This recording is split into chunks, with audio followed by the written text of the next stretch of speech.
정말 놀라운 소식입니다. 세계 유수 연구소에서조차 자원 불모지라 무시했던 한국에서 최근 세상을 뒤흔들 만한 엄청난 것이 발견되었다고 합니다. 이 소식에 전 세계가 충격에 빠졌는데요. 단순히 땅속 보물 이야기가 아니었습니다. 발견 과정과 그 이후 드러난 한국의 모습에 한 외국인 전문가는 할 말을 잃었다고 전해집니다. 대체 한국에서는 무슨 일이 벌어지고 있는 걸까요? 영상 마지막까지 보시면 그 누구도 예상치 못한 진실을 알게 되실 겁니다. 안녕하세요. 제 이름은 에릭입니다. 저는 미국 유수의 전략연구소에서 10년 넘게 자원 전략가로 일하고 있어요. 글로벌 자원 동향과 그 지정학적 함의를 분석하는 것이 제 주요 업무죠. 복잡하게 얽힌 국제 정세 속에서 자원이 가지는 의미를 파악하고 미래를 예측하는 일은 언제나 흥미로우면서도 큰 책임감을 느끼게 합니다. 오늘도 워싱턴 DC에 숨막힐 듯한 고층 빌딩, 저희 연구소 회의실은 여느 때처럼 팽팽한 긴장감으로 가득했습니다. 글로벌 자원 확보 경쟁과 미래 전략이라는 거창한 주제 아래 열띤 토론이 오가고 있었거든요. 회의를 주도하는 이는 저희 연구소의 선임 정책 고문인 첸이었어요. 중국계 미국인인 그는 예리하지만 때로는 거만한 태도로 주변을 압도하곤 하죠. 그의 날카로운 눈빛과 단호한 어조는 회의실의 공기를 싸늘하게 만들었습니다. 특히 그의 입에서 한국이라는 단어가 나올 때마다 노골적인 경멸감이 묻어나는 것을 느낄 수 있었어요. 첸은 한국을 자원이라고는 찾아볼 수 없는 강대국 사이에 끼인 불안정한 국가로 규정하는 듯 했습니다. 석유나 천연가스는 물론 미래 산업의 혈액이라 불리는 희귀 자원조차 전무하다는 것이 그의 주장의 요지였죠. 한국이 이룬 경제 성장은 선진 기술을 빠르게 모방한 결과일 뿐 자체적인 자원 기반이나 혁신 역량은 없다고 단언하는 그의 목소리에는 단순한 분석을 넘어선 어떤 확신에 찬 조소가 담겨 있는 듯 보였습니다. 심지어 한국의 반도체나 자동차 산업조차 핵심 기술과 부품은 해외에 의존하고 있으며 세계 시장에 내놓을 만한 독자적인 자원은 김치나 케이팝 정도일 거라는 식의 비꼬는 듯한 뉘앙스도 느껴졌어요. 그가 한국을 얼마나 낮게 평가하는지 여실히 드러나는 순간이었죠. 회의실의 다른 참석자들은 대부분 첸의 영향력 때문인지 혹은 그의 논리에 수긍하는 듯 조용히 듣고만 있었어요. 분위기가 그랬습니다. 저는 한국에 대해 깊이 연구한 적은 없었지만 그의 극단적인 편견과 일방적인 매도에 솔직히 불편함을 느꼈습니다. 분석가로서 객관적인 데이터와 검증을 중시하는 저로서는 받아들이기 힘든 태도였죠. 그때 첸이 갑자기 제 쪽을 바라보며 동의를 구하는 듯한 눈빛을 보냈어요. 저는 잠시 망설이다 조심스럽게 입을 열었습니다. 한국의 기술력과 인적 자원의 우수성을 언급하며 그렇게 일방적으로 무시할 수준은 아니지 않겠냐는 취지로 의견을 냈죠. 하지만 제 의견에 첸은 코웃음을 치는 듯한 표정이었어요. 그의 표정만 봐도 제 의견을 일축하려는 게 분명했죠.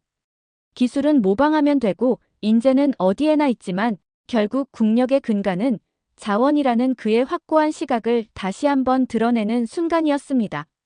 그의 단호함 뒤에는 한국에 대한 뿌리 깊은 불신과 어쩌면 그의 배경에서 비롯된 편향성이 자리 잡고 있는 것 같다는 생각이 들었어요.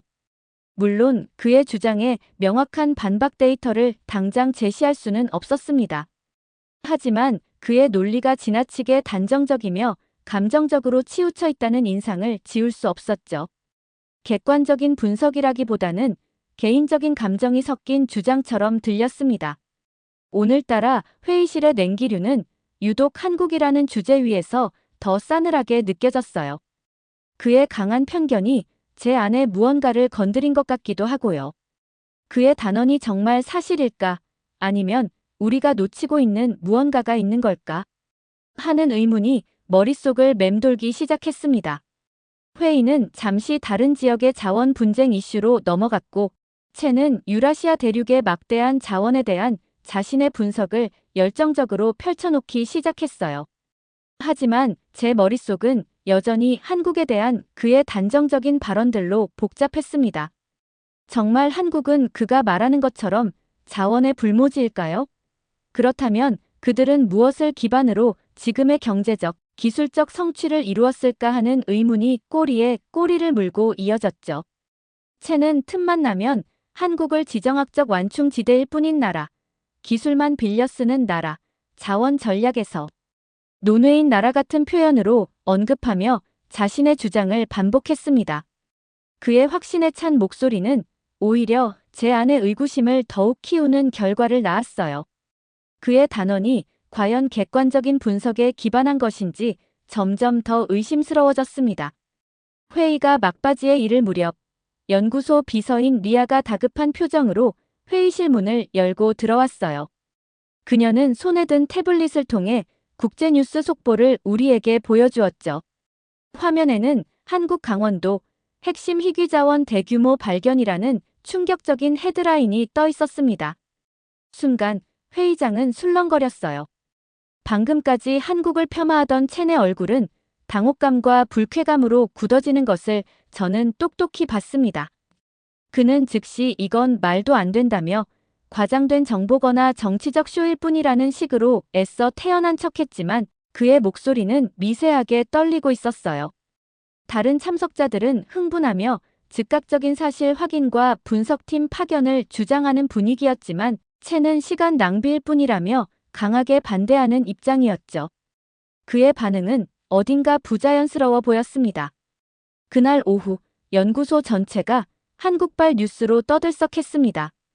저는 사무실로 돌아와 곧바로 한국 강원도 지역의 지질학적 데이터, 과거 자원 탐사 기록, 관련 학술 자료들을 검색하기 시작했어요.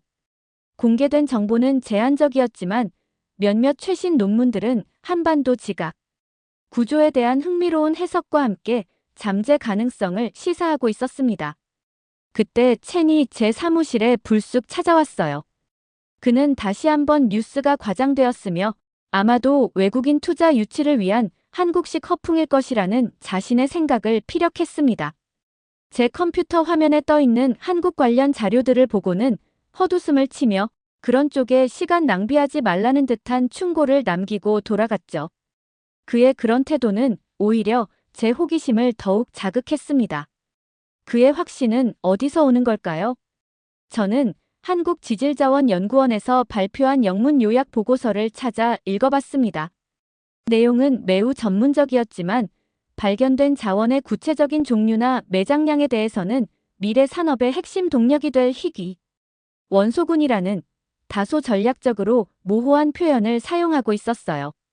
그래서 첸의 의심이 아주 근거 없는 것은 아니라는 생각도 잠시 들었죠. 오후 늦게 연구소장인 샘이 저를 호출했습니다. 그는 한국 정부로부터 공식적인 공동조사 및 검증 요청이 왔으며 저를 책임자로 파견하고 싶다는 의사를 밝혔어요.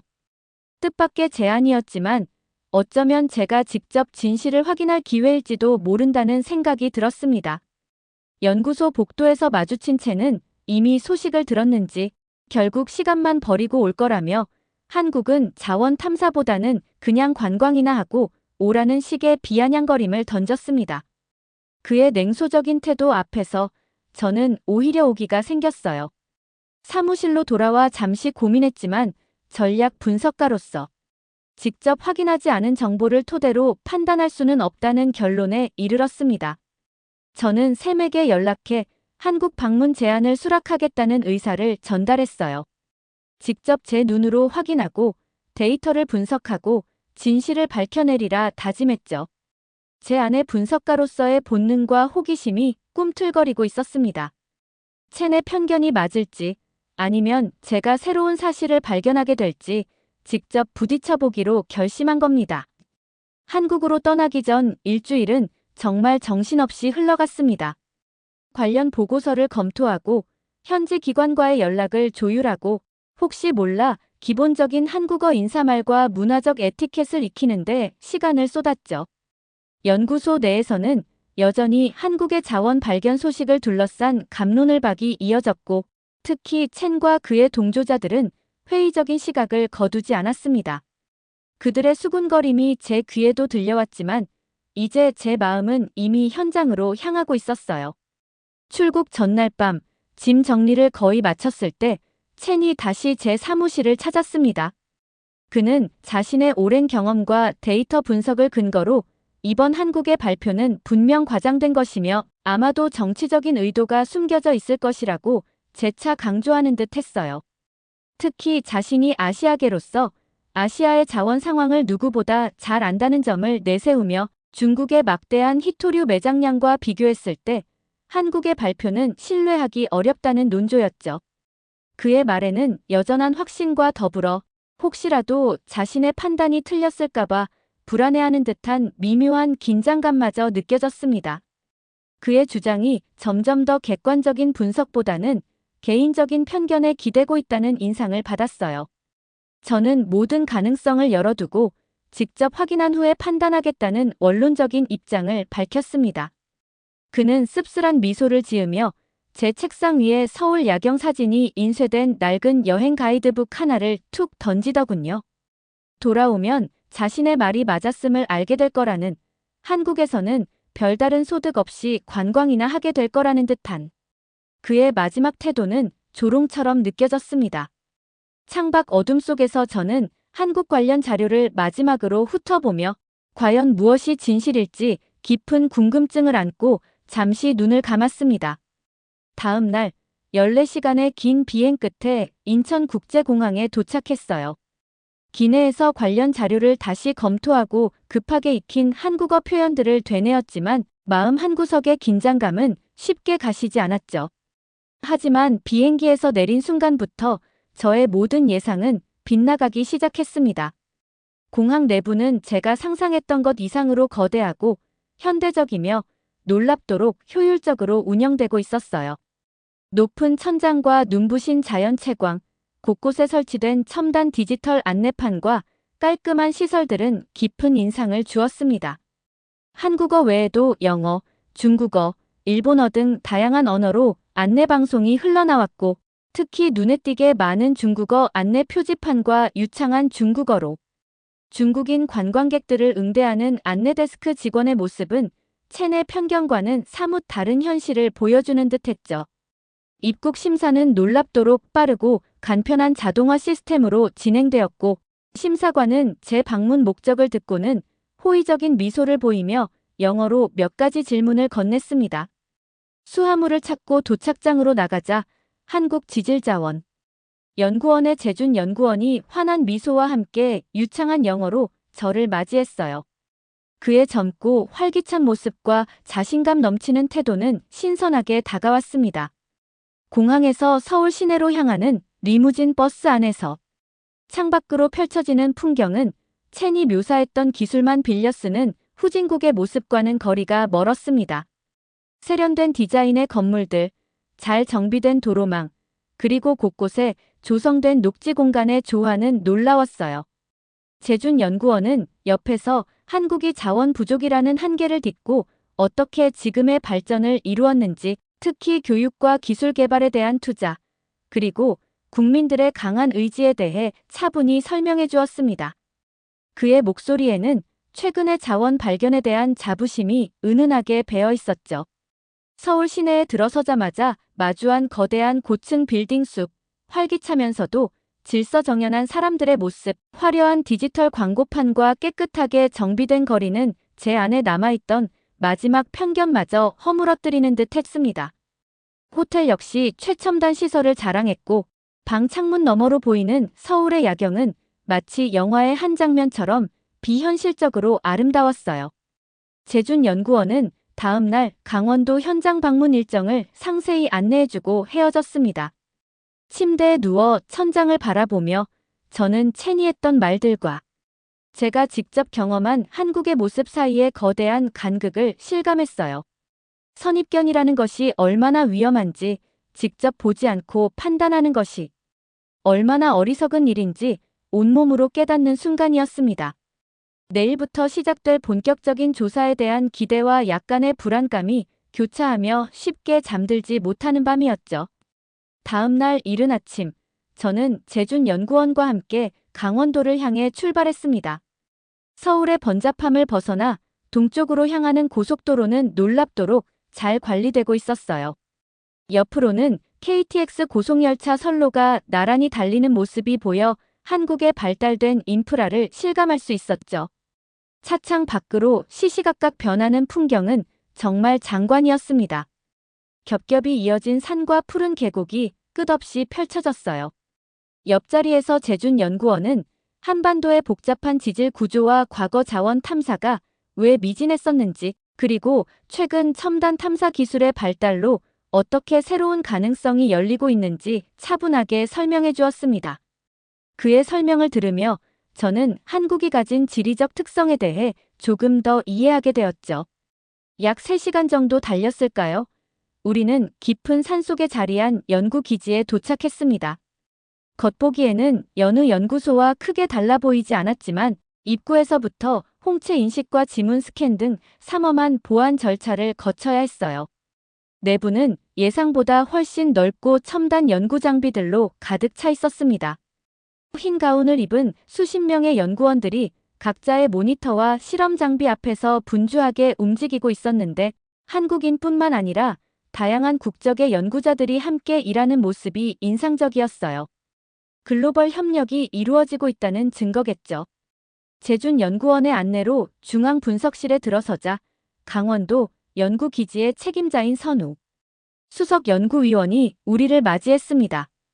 60대 초반으로 보이는 그는 온화한 미소를 지었지만 악수하는 손에서는 단단한 힘과 연구에 대한 확신 같은 것이 느껴졌어요. 그는 약간은 딱딱하지만 정확한 전문 용어를 사용하며 영어로 저를 환영한다는 뜻을 전했습니다. 그의 눈빛에서는 오랜 연구자의 깊이가 엿보였죠. 선우 연구위원은 저를 특수 보관시설로 안내했습니다. 투명한 강화 아크릴 너머 검은색 벨벳 위에 놓인 광석 샘플들이 은은한 조명을 받고 있었어요. 언뜻 보기에는 평범한 돌덩이 같았지만 자세히 보니 검은 바탕에 미세한 푸른빛과 붉은빛 입자들이 박혀 신비로운 기운을 뿜어내고 있었습니다. 선우 연구위원은 낮은 목소리로 이것이 바로 그들이 찾던 것, 어쩌면 세상을 바꿀 수도 있을 한국의 새로운 심장과도 같다는 의미를 전달하는 듯 했어요. 그의 표정은 진지했습니다. 옆에 놓인 대형 스크린에는 샘플 분석 결과가 실시간으로 표시되고 있었죠. 저는 제 눈을 의심하지 않을 수 없었습니다. 고농축된 디스프로슘, 테르뷴, 네오디뮴과 같은 핵심 히토류 원소는 물론이고 아직 학계에 제대로 보고되지 않은 미지의 원소 스펙트럼까지 나타나고 있었거든요. 더욱 놀라운 사실은 이 희귀 원소들이 기존의 추출 방식보다 훨씬 효율적이고 친환경적으로 분리될 수 있는 독특한 결정 구조를 가지고 있다는 분석 결과였습니다. 이건 단순한 발견이 아니었어요. 자원 추출 기술의 패러다임 자체를 바꿀 수도 있는 그야말로 혁명적인 가능성을 내포하고 있었죠. 그런데 저를 더 경악시킨 것은 바로 다음에 이어진 설명이었습니다. 한국 연구진은 이미 이 광석에서 핵심 원소들을 효율적으로 추출하고 정제하는 독자적인 기술을 상당 부분 확보했으며 심지어 이를 활용한 차세대 고성능 배터리 및 특수 합금 개발까지 진행하고 있다는 내용이었어요. 옆 실험실에서는 실제로 이 광석에서 추출한 원료를 이용한 시제품 제작, 공정이 진행되는 모습도 볼 수 있었습니다.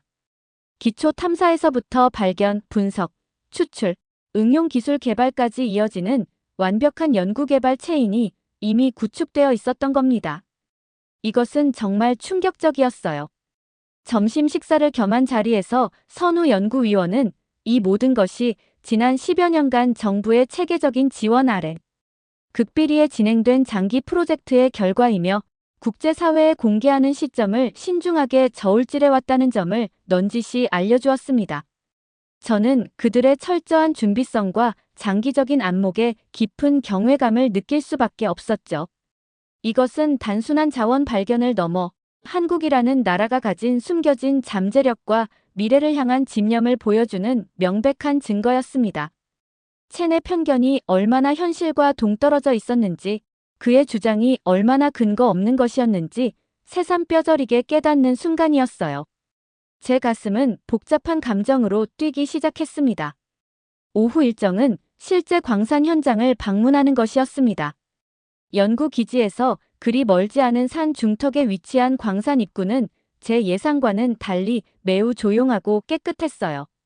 내부는 최첨단 자동화 시스템으로 운영되고 있었고 소음과 분진 발생을 최소화하기 위한 설비들이 깊은 인상을 주었죠. 작업자들은 헬멧에 부착된 AR 글래스를 통해 정보를 확인하고 원격 조종 장비로 굴착 작업을 진행하는 모습이었습니다. 그들은 단순한 광부라기보다는 숙련된 기술 전문가처럼 보였어요. 환경 영향을 최소화하려는 노력이 곳곳에서 엿보였습니다. 이런 세심한 부분까지 신경 쓰는 모습에 놀라지 않을 수 없었죠. 연구소로 돌아와 종합 분석 데이터를 검토했을 때 저는 다시 한번 놀라움을 금치 못했습니다. 추정 매장량, 원소의 순도와 함량, 그리고 경제성 분석 결과는 제 예상을 훨씬 뛰어넘는 수준이었거든요. 이것은 단순히 몇몇 산업에 필요한 원자재 공급원을 확보한 차원을 넘어서는 문제였습니다.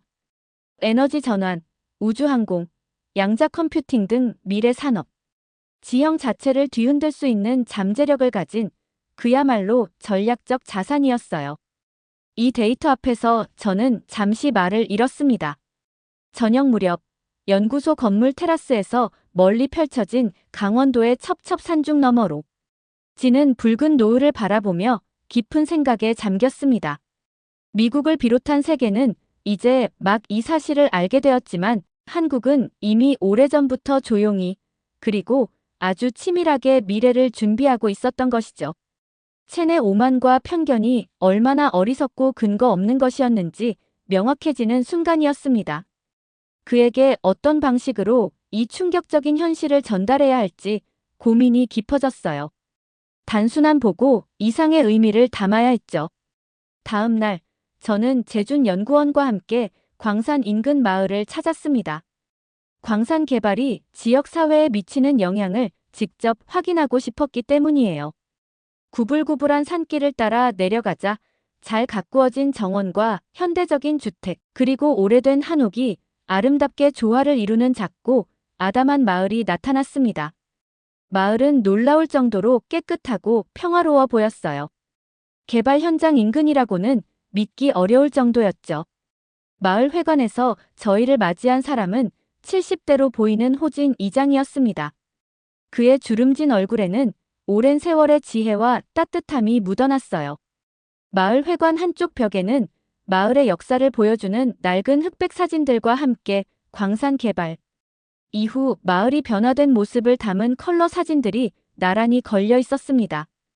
특히 주민들이 직접 참여하는 환경 감시 활동, 연구소와 함께하는 지역 축제, 마을 청년들을 위한 기술 교육 프로그램 관련 사진들이 눈에 띄었어요. 호진 이장에게서 저는 처음 광산 개발 소식이 전해졌을 때 주민들의 반대와 우려가 매우 컸다는 이야기를 들을 수 있었어요. 환경 오염, 소음, 외부인 유입 등 걱정이 많았지만 정부와 연구소 측에서 주민들의 의견을 경청하고 모든 과정을 투명하게 공개하며 환경 피해 최소화와 지역 사회 발전을 위한 구체적인 약속들을 제시하고 꾸준히 소통한 결과 지금은 대부분의 주민이 이 사업을 지지하고 협력하게 되었다는 설명을 들었습니다. 그의 표정에서 진정성이 느껴졌어요. 마을을 잠시 둘러보니 실제로 적지 않은 수의 주민들이 광산이나 연구소에서 단순 노무직이 아닌 전문 기술이나 행정 지원 업무를 담당하고 있었습니다. 은퇴한 엔지니어 출신 주민이 마을 청년들에게 관련 기술을 가르치는 작은 스터디 그룹도 운영되고 있었죠. 마을 식당에서 유기농 식재료로 차려진 정갈한 한정식으로 점심 식사를 하는데 과거 이 지역 탄광에서 일했고 지금은 연구소 부설 교육원에서 강사로 일한다는 한 노인이 다가와 직접 담근 차라며 저희에게 차를 권했습니다. 그의 얼굴에는 자신의 일과 고향에 대한 깊은 자부심이 어려 있었어요. 오후에는 마을에 있는 작은 초등학교를 방문했습니다. 놀랍게도 아이들은 이미 지역의 지질학적 특성과 자원공학의 기초적인 개념들을 배우고 있었어요. 한 똘똘해 보이는 여자아이는 유창한 영어로 광물 결정 구조 모형을 설명해 주기도 했죠. 교장 선생님은 아이들이 단순히 지식을 배우는 것을 넘어 자신들이 살고 있는 땅의 소중함과 환경 보전의 중요성을 깨닫고 미래 사회에 책임감을 가진 구성원으로 성장하도록 가르치는 것이 학교의 교육 철학이라는 점을 강조했습니다. 저녁에는 마을 주민들과 연구원들이 함께하는 작은 간담회 자리가 마련되었어요. 격에 없이 어울리며 서로를 존중하고 협력하는 모습 속에서 저는 끈끈한 공동체 의식을 느낄 수 있었습니다. 호텔로 돌아오는 차 안에서 재준 연구원은 조용히 어쩌면 이 땅에 묻힌 광물보다 저 사람들의 마음과 태도야말로 한국의 진짜 보물일지도 모른다는 취지의 말을 건넸습니다. 그의 말에 저는 깊이 공감했어요. 한국의 진정한 힘은 땅속 깊은 곳에 숨겨진 자원뿐만 아니라 그 어떤 희귀 자원보다 더 얻기 힘들고 가치 있는 바로 사람들의 마음과 정신에 있음을 확신하게 되었습니다. 한국에서의 마지막 이틀은 서울에서 보냈습니다. 산업통상자원부와 과학기술정보통신부의 고위 관계자 및 실무 연구진들과의 연쇄 미팅이 이어졌죠. 그들의 전문성과 미래를 내다보는 통찰력, 그리고 자원 개발에 대한 신중하면서도 확고한 의지에 저는 깊은 인상을 받았습니다. 그들은 단기적인 성과보다는 장기적인 국가 발전과 지속 가능성을 중요하게 생각하는 듯 보였어요. 호텔 방 창밖으로 펼쳐진 서울의 휘황찬란한 야경을 바라보며 지난 일주일간의 여정을 되짚어 보았습니다. 체내 오만과 편견이 얼마나 현실과 동떨어진 것이었는지 명확하게 깨달았죠. 이제 그에게 제가 본 진실을 어떻게 전달해야 할지 고민이 되었습니다. 저는 그에게 장문의 이메일 대신 짧은 영상 메시지를 보내기로 결심했어요. 처음에는 그의 오류를 신랄하게 지적하고 싶은 마음도 있었지만 이내 생각을 바꾸었습니다. 제가 한국에서 직접 목격한 현실, 발견된 자원의 엄청난 가치, 놀라운 기술력, 환경 보전을 위한 노력, 미래를 향한 치밀한 준비, 그리고 무엇보다 저를 감동시킨 한국 사람들의 진정성 있는 자세와 협력 정신에 대해 차분히 설명하기로 했죠. 영상에는 제가 방문했던 연구소와 광산 현장의 모습, 자원 샘플 분석 데이터, 기술 개발 현황 등을 담은 사진과 짧은 클립들을 객관적인 증거로 첨부했습니다. 그리고 이번 여정이 저 개인에게 어떤 의미였는지, 고정관념의 위험성과 직접 경험의 중요성을 얼마나 절실히 깨달았는지에 대한 제 솔직한 소회를 덧붙였어요. 마지막으로 첸에게도 편견을 버리고 직접 한국을 방문하여 자신의 눈으로 확인해 볼 것을 진심으로 권유하는 마음을 담았습니다. 이 메시지는 단순히 첸 개인에게 보내는 것이 아니라 우리 연구소 전체가 알아야 할 중요한 진실이라고 생각하며 전송 버튼을 눌렀어요. 다음 날 아침, 마지막 공식 미팅을 위해 청와대 인근의 정부종합청사로 향했습니다. 놀랍게도 대통령 과학기술보좌관까지 참석한 고위급 회의였어요. 한국 측은 발견된 자원의 전략적 활용 방안과 더불어 미국과의 구체적인 협력 모델, 장기적인 개발 로드맵, 그리고 환경 보호 및 지속 가능성 확보를 위한 원칙 등을 진지하게 제시했습니다. 단기적인 이익보다는 장기적인 관점에서 국익과 인류 공동의 발전을 고려하는 그들의 성숙한 태도에 저는 다시 한번 놀랐죠. 제가 준비해간 분석 보고서를 발표하자 참석자 모두 진지하게 경청했고 보좌관은 저의 객관적인 분석과 재현의 깊은 존중을 표하며 양국 간의 미래지향적 협력의 중요성을 강조하는 듯한 인상을 주었습니다. 모든 일정을 마치고 공항으로 가는 길 재준 연구원은 강원도 마을에서 특별히 제작한 작은 청자 화병을 선물로 건넸어요. 새로 발견된 희귀자원 일부를 유약의 원료로 사용해 만들었다는 설명과 함께였죠. 그 의미가 남다르게 다가왔습니다. 비행기에 오르기 전 저는 더 이상 한국을 자원 없는 작은 나라로 볼 수 없었어요. 한국은 조용히 그러나 강하게 미래를 준비하고 있는 어쩌면 세계가 주목해야 할 새로운 모델을 제시하고 있는 나라였죠. 미국으로 돌아온 첫날 연구소의 풍경은 평소와 다름없었지만 제게는 모든 것이 달라 보였습니다. 동료들의 호기심 어린 시선 속에 샘 소장의 호출을 받고 그의 사무실로 향했어요. 그곳에는 뜻밖에도 첸이 함께 앉아 있었습니다. 제가 보낸 영상 메시지를 본 것일까요? 그의 표정은 여전히 완고했지만 이전의 노골적인 오만함은 조금 누그러진 듯 보였어요.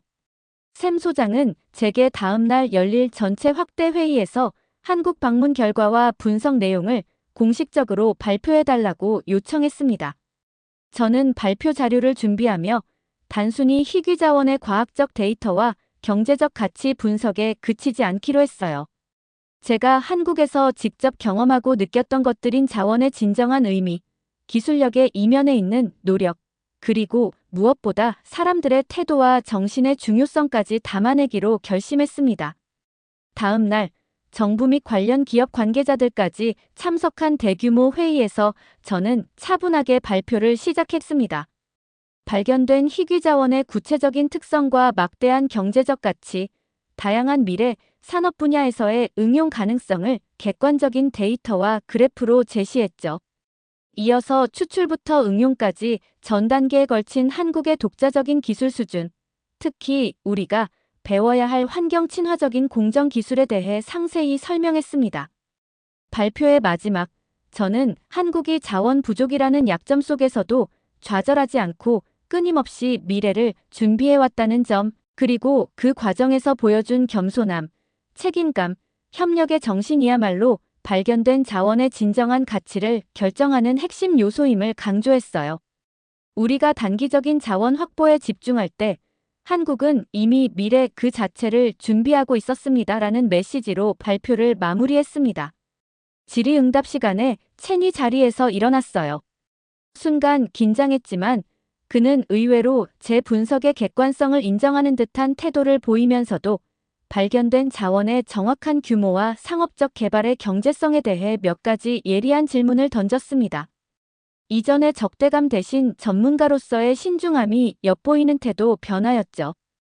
회의가 끝난 후 첸은 제게 다가와 제가 보낸 영상 메시지가 연구소 내부망을 통해 공유되었으며 많은 동료의 인식을 바꾸는 계기가 되었다는 사실을 짧게 전했습니다.